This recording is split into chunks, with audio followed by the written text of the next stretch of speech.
ഈ കേസിൽ പ്രോസിക്യൂഷൻ്റെ ഭാഗത്ത് ചില പിഴവുകളുണ്ടോ എന്ന സംശയം കോടതി മുന്നോട്ട് വയ്ക്കുന്നുണ്ട്. പക്ഷേ കോടതിക്ക് ഈ വിധിന്യായത്തിലേക്ക് എത്താൻ കണ്ടെത്തിയ കാരണങ്ങളാണോ? അത് കോടതിയുടെ നിലപാടുകളാണ്, കോടതിയുടെ കണ്ടെത്തലുകളാണ്, നമുക്കത് ചോദ്യം ചെയ്യാനാവില്ല.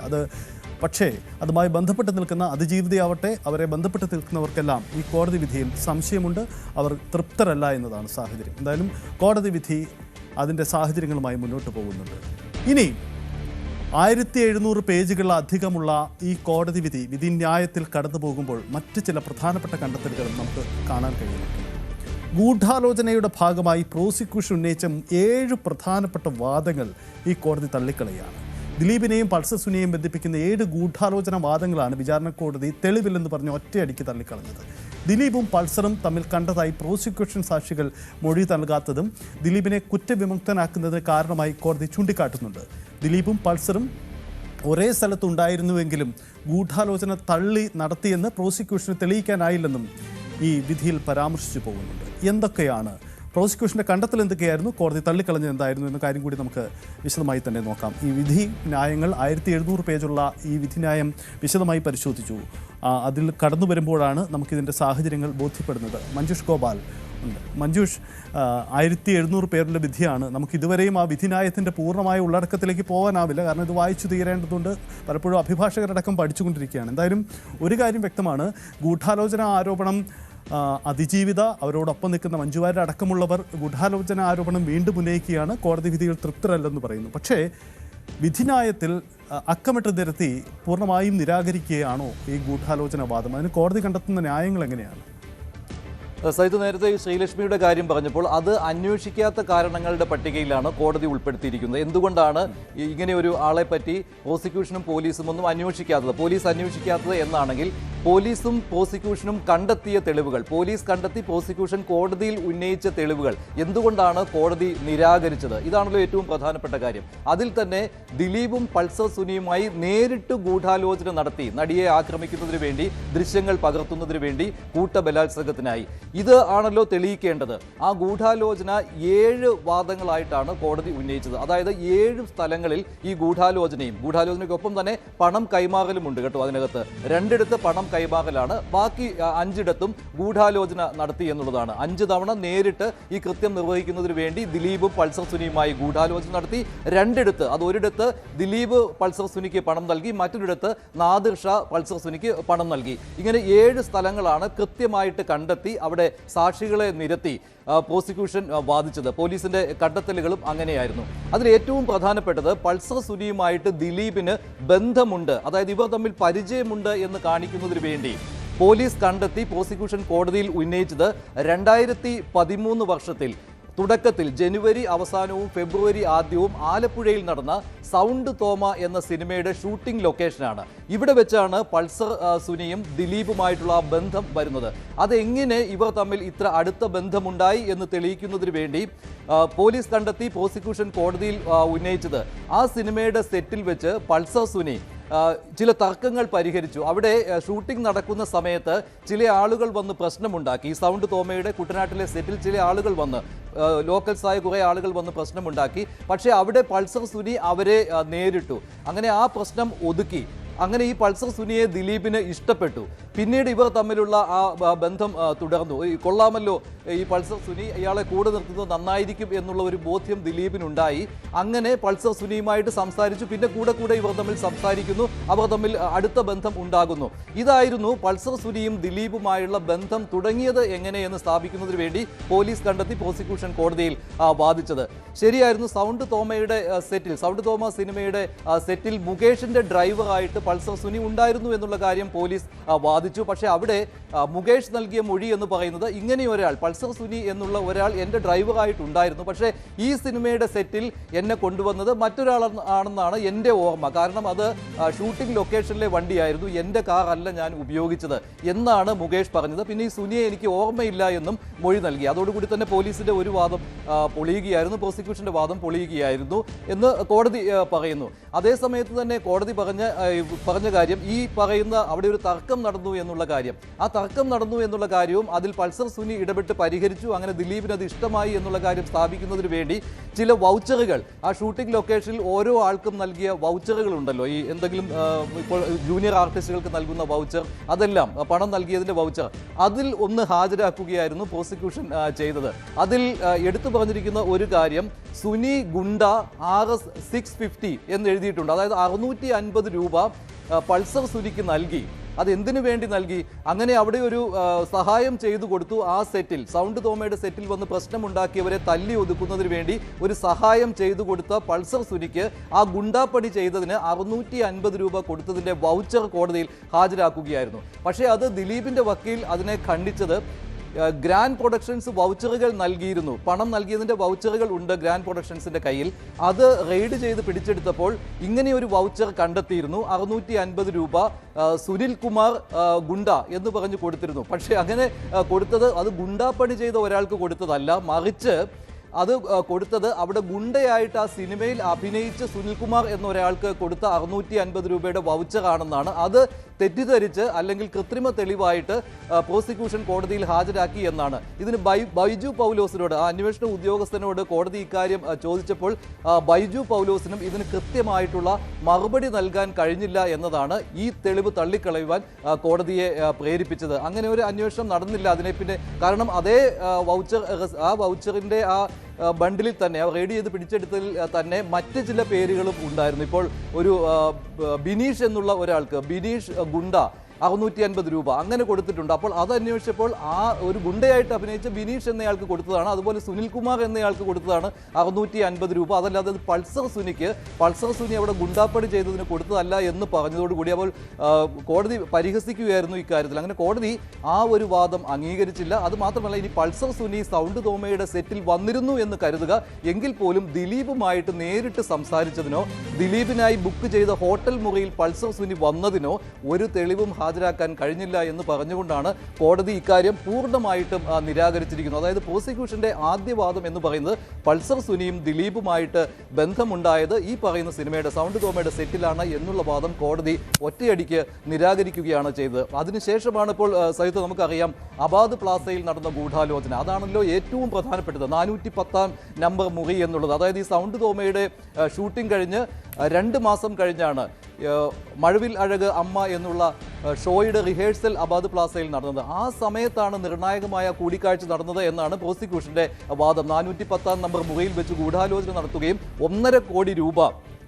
പറഞ്ഞുറപ്പിക്കുകയും ചെയ്തു ഈ കൊട്ടേഷന് വേണ്ടി എന്നുള്ളതാണ്. അത് നടന്നത് 2013, ആ വർഷവും കൂടി ഓർക്കണം, 2013 മാർച്ച് 28-നും ഏപ്രിൽ 2-നും ഇടയ്ക്കുള്ള ആ സമയങ്ങളിലാണ്. കൃത്യമായിട്ട് ഡേറ്റ് പറയുന്നില്ല എങ്കിലും ഈ സമയത്താണ് അബാദ് പ്ലാസയിൽ പൾസർ സുനി ചെല്ലുകയും 410 നമ്പർ മുറിയിൽ വെച്ച് ഗൂഢാലോചന നടത്തുകയും 1.5 കോടി പറഞ്ഞുറപ്പിച്ചതും എന്നാണ്.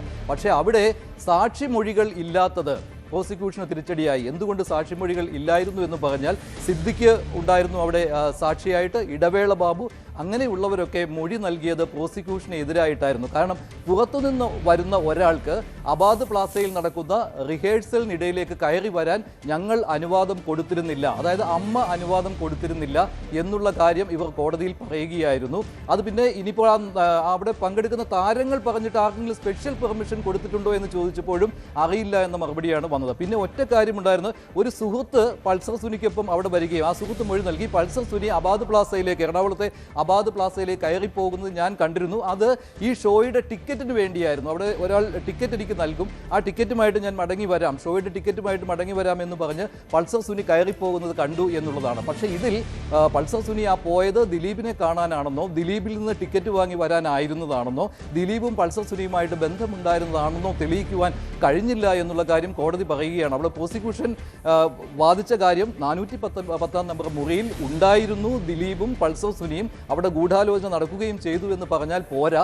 ആ പറഞ്ഞത് പൾസർ സുനി ജയിലിൽ നിന്ന് അയച്ച കത്തും അതുപോലെ തന്നെ ദിലീപിൻ്റെ സ്റ്റേറ്റ്മെൻറ്റ്, അതായത് ദിലീപ് കുറ്റസമ്മത മൊഴി നൽകിയിട്ടുണ്ട് എന്നുള്ള കാര്യമാണല്ലോ. പക്ഷേ കോടതിയിൽ പറയുമ്പോൾ അത് കൃത്യമായിട്ട് വാദിക്കുകയും സാക്ഷികളെ ഹാജരാക്കുകയും ചെയ്യണം. പക്ഷേ ഇതൊന്നും ഹാജരാക്കാൻ കഴിഞ്ഞിട്ടില്ല. CCTV ഫൂട്ടേജുകളും ഉണ്ടായിരുന്നില്ല എന്നുള്ള കാര്യവും പറഞ്ഞുകൊണ്ട് ആ ഏറ്റവും പ്രധാനപ്പെട്ട അബാദ് പ്ലാസയിലെ ആ രണ്ടാമത്തെ ഗൂഢാലോചന തിയറിയും തള്ളിക്കളയുകയായിരുന്നു കോടതി ചെയ്തത്. പിന്നെ അത് കഴിഞ്ഞിട്ട് കോടതി പറയുന്ന പ്രധാനപ്പെട്ട ഒരു കാര്യം എന്ന് പറയുന്നത് എന്തുകൊണ്ടാണ് 2013 ഏപ്രിലിൽ ഇങ്ങനെ ഒരു ഗൂഢാലോചന നടത്തി അത് പറഞ്ഞുറപ്പിച്ചിട്ട് ഈ കൃത്യം നടന്നത് 2017 ഫെബ്രുവരി 17 തീയതിയാണ്. എന്തിന് ഇത്ര താമസം ഉണ്ടായി എന്നുള്ള കാര്യം സമർത്ഥിക്കുവാനും പ്രോസിക്യൂഷനോട് പറഞ്ഞിരുന്നു.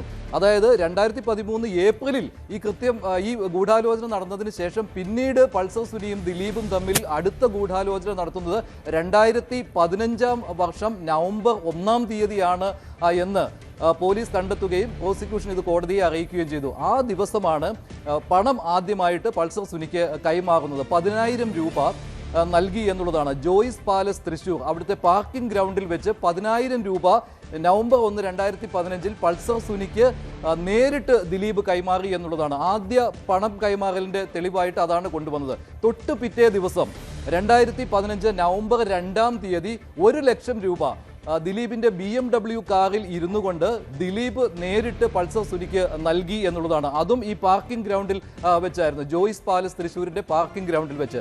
പക്ഷേ അവിടെയും CCTV ദൃശ്യങ്ങൾ ഉണ്ടോ എന്ന് കോടതി ചോദിക്കുന്നു. സാക്ഷി മൊഴികൾ ഈ കാര്യം സ്ഥിരീകരിക്കുന്നില്ല എന്ന് പറയുന്നു. പിന്നെയുള്ളത് ജോയ്സ് പാലസിലേക്ക് പൾസർ സുനി വന്നപ്പോൾ അവിടുത്തെ ഗേറ്റിൽ പേരും നമ്പരും എഴുതിയിട്ടുണ്ടായിരുന്നു സെക്യൂരിറ്റി ഓഫീസറുടെ അടുത്ത് എന്നുള്ള കാര്യം പ്രോസിക്യൂഷൻ പറഞ്ഞപ്പോൾ അവിടെ അങ്ങനെ അന്വേഷിച്ച സമയത്ത് അങ്ങനെ ഗേറ്റിൽ അങ്ങനെ എഴുതി വെക്കുന്ന പതിവില്ല, ഗേറ്റിലെ ബുക്കിൽ എഴുതി വെക്കുന്ന പതിവില്ല എന്ന് ഒരു സാക്ഷി പറയുകയൂടി ചെയ്തതോടുകൂടി അവിടെയും പ്രോസിക്യൂഷനും പോലീസിനും എതിരെയുള്ള കാര്യമാണ് കോടതി കണ്ടെത്തിയത്. ബാക്കി കാര്യങ്ങൾ ഈ പറയുന്ന പണത്തിന്റെ ട്രാൻസാക്ഷൻ നടക്കുകയും ഈ നവംബർ 2 തീയതി കിട്ടിയ 1 ലക്ഷം രൂപ അമ്മയുടെ അക്കൗണ്ടിലേക്ക്, പൾസർ സുനിയുടെ അമ്മയുടെ അക്കൗണ്ടിലേക്ക് ട്രാൻസ്ഫർ ചെയ്യുകയും ചെയ്തു എന്നുള്ളതാണ്. അത് പൾസർ സുനിയും അത് പറഞ്ഞിട്ടുണ്ട്. പക്ഷേ അവിടെയും ബാങ്ക് അധികാരികളുടെ മൊഴി വന്നിട്ടും പക്ഷേ കോടതി ഇക്കാര്യത്തിൽ അത് വിശ്വസനീയമായ തെളിവുകൾ അല്ല എന്ന് പറഞ്ഞുകൊണ്ട് തള്ളിക്കളയുകയായിരുന്നു. അങ്ങനെ മൂന്നാമത്തെ ഗൂഢാലോചനാ വാദവും തള്ളിക്കളഞ്ഞു. അങ്ങനെ ഇത് മൂന്നും അതിനിർണായകമായിരുന്നു. എന്താണെന്ന് വെച്ചാൽ നേരിട്ട് നടത്തുന്ന ഗൂഢാലോചനയും പണം കൈമാറലുമായിരുന്നു. അടുത്തതായിട്ട് പ്രോസിക്യൂഷനും പോലീസും ഉന്നയിച്ചത് 2016 വർഷം സെപ്റ്റംബർ 21 30,000 രൂപ പൾസർ സുനിക്ക് നൽകുന്നു എന്നുള്ളതാണ്. അത് ആര് നൽകി എന്നുള്ളതാണ്? നാദിർ ഷാ നൽകി എന്നുള്ളതാണ്. അത് ദിലീപിന്റെ നിർദ്ദേശപ്രകാരമാണ് നൽകിയതെന്നാണ്. അത് കട്ടപ്പനയിലെ ഋത്തിക് റോഷൻ എന്ന സിനിമയുടെ സെറ്റിൽ വെച്ച് തൊടുപുഴയിൽ വെച്ച് ഈ പണം കൈമാറി എന്നുള്ളതാണ്. അന്വേഷണം പ്രോസിക്യൂഷൻ കോടതിയിൽ പറഞ്ഞ പ്രകാരം CDR നൽകിയത് പ്രകാരം പൾസർ സുനിയും നാദിർ ഷായും തൊടുപുഴയിൽ ഉണ്ടായിരുന്നുവെന്ന് ടവർ ലൊക്കേഷൻ പ്രകാരം മനസ്സിലായി. പക്ഷേ ഈ സിനിമയുടെ ഷൂട്ടിംഗ് സെറ്റിൽ പൾസർ സുനി വന്നിട്ടുണ്ട്, അത് നാദിർ ഷായെ കണ്ടു, 30,000 രൂപ വാങ്ങി നാദിർ ഷായുടെ കയ്യിൽ നിന്ന്. ഇക്കാര്യം തെളിയിക്കുവാൻ പ്രോസിക്യൂഷന് കഴിഞ്ഞിട്ടില്ല എന്ന് കോടതി പറയുകയാണ്. മറ്റൊരു കാര്യം കൂടിയുണ്ട്. അവിടെ സീമ ടെക്സ്റ്റൈൽസ് എന്ന സ്ഥാപനത്തിലായിരുന്നു അന്ന് ഷൂട്ടിംഗ് നടന്നത്. അതേ ദിവസം പൾസർ സുനി അവിടെയും വന്നു എന്ന് വരെ എത്തിയിട്ടുണ്ട്. അതുവരെ തെളിയിക്കുവാനായിട്ട് പ്രോസിക്യൂഷന് കഴിഞ്ഞു. പക്ഷേ നാദിർ ഷായെ കണ്ടു, ഈ പണം നൽകി നാദിർ ഷാ ദിലീപിന്റെ നിർദ്ദേശപ്രകാരം എന്ന കാര്യം തെളിയിക്കാൻ കഴിഞ്ഞിട്ടില്ല എന്ന് പറയുകയാണ്. അങ്ങനെ നാലാമത്തെ പ്രോസിക്യൂഷന്റെ ഗൂഢാലോചനാ വാദവും തള്ളിക്കളയുകയാണ്. പിന്നെയുള്ളത് അതിപ്രധാനമായ 3 കൂടിക്കാഴ്ചകളാണ് ദിലീപും പൾസർ സുനിയും തമ്മിലുള്ള. അതായത് കൃത്യം നടക്കുന്നതിന് ഏതാണ്ട് 3 മാസം മുൻപ്, കൃത്യം നടന്നത് 2017 ഫെബ്രുവരി 17 അവസാന കൂടിക്കാഴ്ചകൾ ദിലീപും പൾസർ സുനിയും തമ്മിൽ നടന്നതായിട്ട് പ്രോസിക്യൂഷൻ പറയുന്നത് നവംബർ മാസം 2016 തുടർച്ചയായ 3 കൂടിക്കാഴ്ചകളാണ്. November 8, November 13, November 14. അത് ജോർജേട്ടൻസ് പൂരം എന്ന സിനിമയുടെ സെറ്റിൽ വെച്ചാണ്. 3 സെറ്റുകളിൽ വെച്ച്. ഒന്ന് സ്വിഫ്റ്റ് ജംഗ്ഷൻ, തോപ്പുംപടി, എറണാകുളം. അവിടെ വെച്ച് നടത്തിയ കൂടിക്കാഴ്ചയിൽ ക്യാരവന് ഉള്ളിൽ വെച്ച് ഗൂഢാലോചന നടത്തി എന്നുള്ളതാണ്. ദിലീപിന്റെ ക്യാരവൻ പാർക്ക് ചെയ്തിട്ടുണ്ടായിരുന്നു ഷൂട്ടിംഗ് ലൊക്കേഷനിൽ. അവിടെ വെളിയിലുണ്ടായിരുന്ന പൾസർ സുനിയെ ദിലീപിന്റെ ഡ്രൈവർ ഉള്ളിലേക്ക് കടത്തിവിടുകയും അവിടെ വെച്ച് ഗൂഢാലോചന നടത്തുകയും ചെയ്തു. അതായത് കൃത്യം ഇനി നീട്ടിക്കൊണ്ടു പോകുവാൻ പറ്റില്ല, ഈ നടിയുടെ കല്യാണം ഉറപ്പിച്ചിട്ടുണ്ട്, അപ്പോൾ അതിനു മുൻപ് തന്നെ ഈ ദൃശ്യങ്ങൾ പകർത്തണം, കൂട്ടബലാത്സംഗം നടത്തി ഈ ദൃശ്യങ്ങൾ പകർത്തണം എന്നുള്ള കാര്യം നിർദ്ദേശിക്കുകയും ഇനി വൈകരുത് എന്ന് ആവശ്യപ്പെടുകയും ചെയ്തു എന്നാണ്. പക്ഷേ അവിടെ മറ്റൊരു കാര്യം, പ്രോസിക്യൂഷൻ കുറേയേറെ തെളിവുകൾ ഹാജരാക്കിയിട്ടും കോടതി പറയുന്നത് ആ ദിവസം ഇതേ സ്ഥലത്ത്, ഈ ക്യാരവൻ പാർക്ക് ചെയ്തിരുന്നു എന്ന് പറയുന്ന സ്ഥലത്ത് ഷൂട്ടിംഗ് നടന്നതിന് തെളിവില്ല എന്നാണ്. അതായത് അങ്ങനെ ഒരു ജോർജേട്ടൻസ് പൂരത്തിൻ്റെ ഷൂട്ടിംഗ് അതേ ദിവസം 8 തീയതി നവംബർ മാസം 8 തീയതി 2016 സ്വിഫ്റ്റ് ജംഗ്ഷൻ തോപ്പുംപടി അവിടെ വെച്ച് നടന്നിട്ടില്ല എന്നാണ് കോടതി കണ്ടെത്തിയത്. തൊട്ട് പിന്നാലെ 13 തീയതി നവംബർ 13, 2016 വീണ്ടും ജോർജേട്ടൻസ് പൂരത്തിൻ്റെ ഷൂട്ടിംഗ് ലൊക്കേഷൻ, അവിടെയാണല്ലോ ഈ ഫോട്ടോഗ്രാഫ് തെളിവായിട്ട് വന്നത്.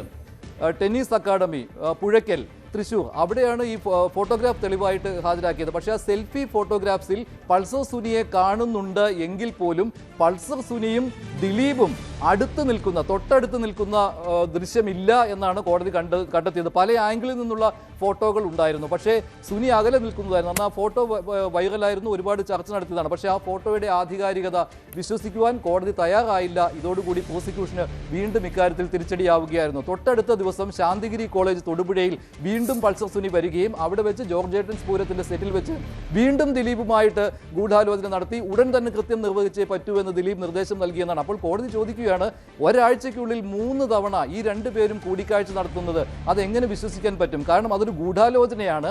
മാത്രമല്ല ഈ ഗൂഢാലോചനയ്ക്ക് നേതൃത്വം നൽകുന്നയാൾ മലയാള സിനിമയിലെ വളരെ പ്രശസ്തനായ ഒരു നടനാണ്. അയാളെ എല്ലാവർക്കും തിരിച്ചറിയാൻ കഴിയും. മാത്രമല്ല ഈ ഷൂട്ടിംഗ് ലൊക്കേഷൻ ഒരേ സിനിമയുടെ ഷൂട്ടിംഗ് ലൊക്കേഷനാണ്. മിക്കവാറും എല്ലാവരും തന്നെ ഒരേ ആൾക്കാർ തന്നെയായിരിക്കും. അപ്പോൾ ഈ 3 സ്ഥലങ്ങളിലും ഈ പൾസർ സുനി വരുന്നതും ദിലീപിനെ കാണുന്നതുമൊക്കെ ആളുകൾ കാണില്ലേ? അപ്പോൾ ഇത് ഒഴിവാക്കാനല്ലേ ഈ ഗൂഢാലോചന നടത്തിയവർ ശ്രമിക്കുകയുള്ളൂ എന്ന ചോദ്യം കോടതി ഉന്നയിക്കുകയായിരുന്നു അവിടെ ചെയ്തത്. അത് മാത്രമല്ല ഇതൊക്കെ ഈ കൃത്യം നടന്നതിന് തൊട്ട് മുൻപ് 3 മാസം മുൻപ് നടന്ന കാര്യമാണ്. അത് മാത്രമല്ല നടനെ അറസ്റ്റ് ചെയ്യുന്നത് 2017 ജൂലൈ മാസത്തിലാണ്. അപ്പോൾ ഈ CCTV ദൃശ്യങ്ങളൊന്നും ഇല്ല എന്ന് പറയുന്നതിൽ കാര്യമില്ല. അത് ഡിലീറ്റ് ചെയ്ത് പോകേണ്ട കാര്യമൊന്നുമില്ല. എന്തുകൊണ്ട് നിങ്ങളത് ശേഖരിച്ചില്ല എന്നുള്ള കാര്യവും ചോദിക്കുകയാണ്. ഏറ്റവും പ്രധാന കാര്യം ഇവിടെയൊക്കെ പ്രോസിക്യൂഷൻ ഹാജരാക്കിയ സാക്ഷികൾ ഈ പ്രോസിക്യൂഷൻ അനുകൂലമായിട്ട് മൊഴി നൽകിയിട്ടില്ല എന്നുള്ള കാര്യമാണ്. കാരണം ഇങ്ങനെ ഗൂഢാലോചന നടന്നതായിട്ട് തെളിയിക്കണമെങ്കിൽ നേരിട്ട് ഇവർ തമ്മിൽ സംസാരിച്ചത് കണ്ടു എന്ന് പറയുന്ന ആളുകൾ ഉണ്ടായിരിക്കണം. അതുപോലെ തന്നെ എന്തെങ്കിലും മെറ്റീരിയൽ എവിഡൻസ് വേണം, അത് ദൃശ്യങ്ങൾ വേണം. ഇതൊന്നും ഉണ്ടായിരുന്നില്ല എന്നത് പ്രോസിക്യൂഷൻ തിരിച്ചടിയാവുകയായിരുന്നു. അതുകൊണ്ട് തന്നെ ഒറ്റയടിക്ക് തന്നെ കോടതി ഇക്കാര്യത്തിൽ പറയുകയാണ് പ്രോസിക്യൂഷന് കൃത്യമായിട്ട് തെളിവുകൾ ഹാജരാക്കാൻ കഴിഞ്ഞില്ല. പിന്നെ ഞാൻ നേരത്തെ പറഞ്ഞ ഒരു കാര്യം കൂടി, എന്തിനീ കാലതാമസം എടുത്തു എന്നുള്ളത്. 2013 ഏപ്രിലിൽ തന്നെ ഗൂഢാലോചന നടത്തി പണവും പറഞ്ഞു ഉറപ്പിച്ചതാണ്. പക്ഷേ ഈ കൃത്യം നടന്നത് എന്നാണ് 2017 ഫെബ്രുവരി 17-നാണ്. എന്തിനിത്ര ദീർഘമായ കാലാവധി? അതുമാത്രമല്ല 2013 ഏപ്രിലിന് ശേഷം ഇവർ തമ്മിൽ കണ്ടത്, ദിലീപും പൾസറും തമ്മിൽ കണ്ടത് 2015 നവംബറിലാണെന്ന് പ്രോസിക്യൂഷൻ പറയുന്നുണ്ട്. ഇത് ഏകദേശം 2.5 വർഷങ്ങൾക്ക് ശേഷമാണ്. അതിനിടയിൽ എന്ത് സംഭവിച്ചു എന്ന് ചോദിച്ചപ്പോൾ പ്രോസിക്യൂഷൻ പറഞ്ഞത് ആ സമയം പൾസർ സുനിയെ കാണാനില്ലായിരുന്നു, മറ്റു ചില കേസുകളുമായി ബന്ധപ്പെട്ട് സുനി ഒളിവിലായിരുന്നു എന്നാണ്. അതുമാത്രമല്ല ജയിൽവാസം അനുഷ്ഠിക്കേണ്ടി വന്നു എന്നുള്ള കാര്യവും പറഞ്ഞു. പക്ഷേ അവിടെയും രേഖകൾ കൊടുത്തപ്പോൾ അത് പരിശോധിച്ചപ്പോൾ കോടതി പറഞ്ഞത് ഈ 2.5 വർഷത്തിനിടയിൽ 2 മാസം മാത്രമാണ് പൾസർ സുനി ജയിലിൽ കിടന്നത്. അത് മാത്രമല്ല മറ്റ് കേസുകളുമായി ബന്ധപ്പെട്ട് പൾസർ സുനി കോടതികളിൽ പോലും വരാറുണ്ട്, പരസ്യമായിട്ട് ഇറങ്ങി നടക്കാറുണ്ട്. പൾസർ സുനിയുടെ അമ്മ മൊഴി നൽകിയിരുന്നു, വീട്ടിൽ വരാറുണ്ട് ഈ കാലയളവിൽ എന്നുള്ളതാണ്. അപ്പോൾ പിന്നെ ഈ 2 മാസം മാത്രം ജയിലിൽ കിടന്നയാൾ എങ്ങനെ ഇത്രയും നാൾ നാട്ടിലുണ്ടായിരുന്നില്ല, ഒളിവിലായിരുന്നു? അതുകൊണ്ട് ദിലീപിന് പൾസർ സുനിയെ ബന്ധപ്പെടാൻ കഴിഞ്ഞില്ല എന്ന് പറയുന്നത് അത് വിശ്വസനീയമല്ല എന്ന് കോടതി പറയുകയാണ്. അങ്ങനെ പ്രോസിക്യൂഷൻ ഉന്നയിച്ച ഈ ഗൂഢാലോചന വാദങ്ങളെല്ലാം തള്ളിക്കളയുന്നു എന്നുള്ളത് കോടതി തെളിവിൻ്റെ അഭാവത്തിൽ, സാക്ഷിമൊഴികളില്ല, അതുപോലെ തന്നെ ദൃശ്യങ്ങളില്ല, കൊടുത്ത ദൃശ്യങ്ങളാകട്ടെ അതിൽ വിശ്വാസ്യതയില്ല. ഇവർ ഒരേ സ്ഥലത്ത് ഉണ്ട് എന്ന് തെളിയിക്കാൻ കഴിഞ്ഞത് നാദിർഷായും അതുപോലെ പൾസർ സുനിയും ഒരേ സ്ഥലത്തുണ്ടായിരുന്നു എന്ന് തെളിയിക്കാൻ കഴിഞ്ഞിട്ടുണ്ട്. പക്ഷേ അവർ തമ്മിൽ സംസാരിച്ചതിന് തെളിവില്ല. ഇപ്പോൾ തൊടുപുഴയിലെ മറ്റൊരു ലൊക്കേഷൻ, ജോർജ് ഏട്ടൻസ് പൂരത്തിൻ്റെ ലൊക്കേഷനിൽ ശാന്തിഗിരി കോളേജ്, അവിടെ വന്നിട്ടുണ്ട് പൾസർ സുനി എങ്കിൽ പോലും അവിടെ കൂടിക്കാഴ്ച നടത്തിയതിന് തെളിവില്ല എന്നാണ് കോടതി പറയുന്നത്. അതുപോലെ തന്നെ ജോർജ് ഏട്ടൻസ് പൂരത്തിൻ്റെ ലൊക്കേഷനിൽ മറ്റേ ടെന്നീസ് അക്കാദമി ചിറയ്ക്കൽ, അവിടെയും പൾസർ സുനി വന്നിരുന്നു. പക്ഷേ അവിടെ ദിലീപുമായി കൂടിക്കാഴ്ച നടത്തിയിട്ടില്ല എന്നാണ്. സൗണ്ട് തോമയുടെ സെറ്റിലും പൾസർ സുനി ഉണ്ടായിരുന്നിരിക്കാം, പക്ഷേ അവിടെ ദിലീപുമായി കൂടിക്കാഴ്ച നടത്തിയതിന് തെളിവില്ല എന്നാണ് കോടതി പറയുന്നത്. പ്രോസിക്യൂഷനെ വലിച്ചതും ഇത് തന്നെയാണ്. ഇവർ തമ്മിൽ, ദിലീപും പൾസർ സുനിയും തമ്മിൽ ഗൂഢാലോചന നടത്തുന്നതിന് വേണ്ടി ഈ 6 ഇടങ്ങളിലും ഒരേ സമയം ഉണ്ടായിരുന്നു എന്ന് പറഞ്ഞാൽ പോലും അവർ തമ്മിൽ സംസാരിച്ചതിനും ഇപ്പോൾ പണം കൈമാറിയ സ്ഥലത്ത് പണം കൈമാറിയതിനും ഒന്നും തെളിവില്ല എന്നാണ് കോടതി പറയുന്നത്. അങ്ങനെയാണ് ദിലീപിനെ കുറ്റവിമുക്തനാക്കിയത്. അത് അവിടെയാണ് ഈ ഗൂഢാലോചന വാദം തള്ളിക്കൊണ്ട് കോടതി പറഞ്ഞത്. പ്രോസിക്യൂഷൻ ഉന്നയിച്ച ഈ ആരോപണ വിധേയനായിരുന്ന 1-ാം പ്രതിയും 8-ാം പ്രതിയും തമ്മിൽ അവരെ നേരിട്ട് ബന്ധിപ്പിക്കുന്ന കാര്യങ്ങൾ ഇല്ല എന്ന് പറഞ്ഞുകൊണ്ട് ദിലീപിനെ വെറുതെ വിട്ടതും സജിത്ത്. ഇതാണ് പ്രോസിക്യൂഷനെയും പോലീസിനെയും വലച്ച കാര്യങ്ങൾ. യെസ്, എന്തായാലും 7 ഗൂഢാലോചനകളാണ്, 7 വാദങ്ങളാണ് ഗൂഢാലോചന നടന്നു എന്ന് തെളിയിക്കാൻ പ്രോസിക്യൂഷൻ സ്ട്രക്ചർ ചെയ്ത് കോടതിയുടെ മുന്നിലെത്തിയത്. പക്ഷേ അത് കോടതി അംഗീകരിച്ചില്ല എന്നതാണ് സാഹചര്യം. എന്തായാലും മഞ്ജുഷ് സൂചിപ്പിച്ചതുപോലെ സാഹചര്യം അങ്ങനെ തന്നെ. മഞ്ജുഷ, ഒരു കാര്യം കൂടി, ഈ പ്രോസിക്യൂഷനോട് കോടതി വിചാരണാവേളയിൽ ചില സംശയങ്ങൾ ചോദിച്ചിരിക്കാമല്ലോ ഈ ഗൂഢാലോചന സംബന്ധിച്ച്. അപ്പോൾ അതിന് പ്രോസിക്യൂഷൻ വീണ്ടും മറുപടി നൽകിയില്ല എന്ന പരാമർശം ഈ വിധിന്യായത്തിൽ ഉൾപ്പെടുന്നുണ്ടോ? സൈത്ത് പ്രോസിക്യൂഷനോട് ചോദ്യങ്ങൾ ചോദിച്ചു, അക്കാര്യങ്ങൾ ഉണ്ടോ എന്നുള്ളതല്ലേ? അതെ. പ്രോസിക്യൂഷനോട് ഇക്കാര്യത്തിൽ ഈ വിധിന്യായം ഇത്ര ബൃഹത്തായതുകൊണ്ട് തന്നെ ഓരോ സാക്ഷിയോട് ചോദിച്ച ചോദ്യങ്ങളും അവയ്ക്കുള്ള ഉത്തരങ്ങളും അതുപോലെ തന്നെ പ്രോസിക്യൂഷനോട് അതിന്റെ സംശയം നിവൃത്തി വരുത്തിയ കാര്യങ്ങളും പ്രോസിക്യൂഷൻ ഉന്നയിച്ച പബ്ലിക് പ്രോസിക്യൂട്ടർ ഉന്നയിച്ച വാദങ്ങളും ഡിഫൻസ് വക്കീൽ ദിലീപിന്റെ വക്കീൽ ഉന്നയിച്ച വാദങ്ങളും കൃത്യമായിട്ട് പറഞ്ഞിട്ടുണ്ട്. അതിൽ ഏറ്റവും കൗതുകകരമായ കാര്യം ഈ ആദ്യ കൂടിക്കാഴ്ചയെ കുറിച്ചാണ്. സൗണ്ട് തോമയുടെ സെറ്റിലെ കൂടിക്കാഴ്ചയിൽ അന്വേഷണ ഉദ്യോഗസ്ഥനായ ബൈജു പൗലോസിന് കൃത്യമായിട്ട് വിവരം നൽകുവാൻ കഴിഞ്ഞില്ല എന്നുള്ള കാര്യം ഇത് കൗതുകകരമായ ഒരു കാര്യമായി പോയി എന്നുള്ള രീതിയിൽ, അതായത് ഒരു പ്രോസിക്യൂഷന് പറ്റിയ വീഴ്ചയെ, പോലീസിന് പറ്റിയ വീഴ്ചയെ ഒരു കളിയാക്കുന്ന രീതിയിൽ തന്നെയാണ് കോടതിയിൽ നിന്ന് പരാമർശം ഉണ്ടായത്. അത് ശരിയായില്ല പോലീസ് അങ്ങനെ പറഞ്ഞത് എന്ന രീതിയിലാണ്. അതിന് ഒരു ഉദാഹരണം എന്ന് പറയുന്നത് ഈ സൗണ്ട് തോമയുടെ ഷൂട്ടിംഗ് സെറ്റിൽ പൾസർ സുനി വന്ന് വലിയ വീരസാഹസം കാണിച്ചു എന്നുള്ളതാണല്ലോ ദിലീപിന് പൾസറിനെ ഇഷ്ടപ്പെടാൻ കാരണവും കൂടെ നിർത്തണം എന്ന് തീരുമാനിച്ചതും. ഇതായിരുന്നു പ്രോസിക്യൂഷന്റെ വാദം. പക്ഷേ ബൈജു പൗലോസിനോട് ഇതേപ്പറ്റി ചോദിച്ചപ്പോൾ അന്വേഷണ ഉദ്യോഗസ്ഥൻ പറഞ്ഞ കാര്യം അത് കോടതി രേഖപ്പെടുത്തിയിട്ടുണ്ട്. കോടതി അതിൽ പറയുന്നത് എന്താണെന്ന് വെച്ചാൽ, അവിടെ ഒരു പ്രശ്നമുണ്ടായപ്പോൾ ശരിയാണ് ലോക്കൽസ് വന്ന് അവിടെ പ്രശ്നമുണ്ടാക്കി ഷൂട്ടിംഗ് സെറ്റിൽ, പക്ഷേ അവിടെ പോലീസിനെ വിളിക്കുകയും ഷൂട്ടിങ്ങിന്റെ ചുമതലയുണ്ടായിരുന്നവർ പോലീസിനെ വിളിക്കുകയും പോലീസ് എത്തിയാണ് ഈ പ്രശ്നം തീർത്തത് എന്നാണ് അന്വേഷണ ഉദ്യോഗസ്ഥൻ മൊഴി നൽകിയത്. അപ്പോൾ പിന്നെ പൾസർ സുനിയാണ് ഈ പ്രശ്നം തീർത്തത്. അതിന് പ്രതിഫലമായി 650 രൂപ സുനി ഗുണ്ട എന്ന് വൗച്ചറിലും രേഖപ്പെടുത്തി നൽകിയത്. അത് ആർക്ക് നൽകിയതാണ്? ഇങ്ങനെയൊരു വൗച്ചർ ശ്രദ്ധയിൽപ്പെടാതെയാണോ? ഇത് ജൂനിയർ ആർട്ടിസ്റ്റിന് നൽകുന്ന വൗച്ചറാണ് എന്നുള്ള കാര്യം, പണമാണ് എന്നുള്ള കാര്യം ശ്രദ്ധയിൽപ്പെടാതെയാണോ അന്വേഷണ ഉദ്യോഗസ്ഥൻ ഇത് തെളിവായി കൊണ്ടുവന്നതെന്നും പ്രോസിക്യൂഷൻ അത് തെളിവായിട്ട് കോടതിയിൽ ഹാജരാക്കിയതെന്നും ചോദിക്കുകയായിരുന്നു കോടതി. പക്ഷേ അതിന് മറുപടി ഉണ്ടായിരുന്നില്ല. പക്ഷേ ഇക്കാര്യത്തിൽ മറ്റൊരു കാര്യം കൂടിയുണ്ട്. ദിലീപിന് വേണ്ടി ഹാജരായ വക്കീൽ അതിപ്രഗത്ഭനായ രാമൻപിള്ളയാണ്. അദ്ദേഹം ഈ പ്രോസിക്യൂഷൻ ഉന്നയിച്ച വാദങ്ങളെ ഖണ്ഡിക്കുവാൻ അവലംബിച്ച മാർഗങ്ങൾ അത് വളരെയധികം ശ്രദ്ധിക്കേണ്ട കാര്യങ്ങളാണ്. കാരണം ഓരോ തെളിവുകളും പ്രോസിക്യൂഷൻ ഹാജരാക്കിയപ്പോൾ അതിനെ പ്രതിരോധിക്കുന്ന രീതിയിലുള്ള എതിർവാദങ്ങളും എതിർ തെളിവുകളും കൊണ്ടുവരാൻ ഈ പറയുന്ന ഡിഫൻസ് വക്കീലിന് കഴിഞ്ഞിട്ടുണ്ട് എന്ന് ആ വിധി ന്യായം വായിക്കുമ്പോൾ മനസ്സിലാവും. പക്ഷേ പല സ്ഥലങ്ങളിലും പ്രോസിക്യൂഷൻ ഇക്കാര്യത്തിൽ ഈ പറയുന്ന സാക്ഷിമൊഴികൾ കൂറുമാറുന്നതും അതുപോലെ തന്നെ ദൃശ്യങ്ങൾ ഇല്ലാതെ പോകുന്നതും CDR കൃത്യമായിട്ട് ചില സമയത്ത് കോടതി ചോദിക്കുന്നുണ്ടായിരുന്നു, ഈ പറയുന്ന വാദത്തിൽ CDR എന്തുകൊണ്ട് ഹാജരാക്കിയില്ല എന്നുള്ള കാര്യം. അതിനും പ്രോസിക്യൂഷൻ പറയുന്ന ന്യായങ്ങൾ കോടതിക്ക് അംഗീകരിക്കാൻ പറ്റാത്ത രീതിയിൽ ആയിട്ടുമുണ്ട്. അപ്പോൾ ഇതിൽ പ്രോസിക്യൂഷൻ ദിലീപും പൾസർ സുനിയുമായിട്ട് സംസാരിച്ചിട്ടുണ്ട്, ഗൂഢാലോചന നടത്തിയിട്ടുണ്ട് എന്നുള്ള കാര്യം അത് തെളിയിക്കുന്നതിന് വേണ്ടി ഏറ്റവും കൂടുതൽ ആശ്രയിച്ചത് പൾസർ സുനിയുടെ ജയിലിൽ നിന്ന് എഴുതിയ കത്തിനെയാണ്.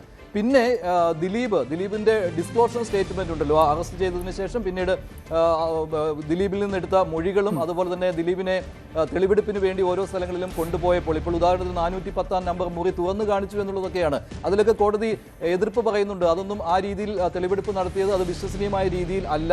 അവിടെ പോലീസിന്റെ ചില മറ്റു കാര്യങ്ങൾ, പോലീസ് അത് കൃത്രിമമായിട്ട് തെളിവ് ചമയ്ക്കുവാനുള്ള ശ്രമമൊക്കെ നടത്തിയെന്ന് കോടതി പറയുന്നുണ്ട്.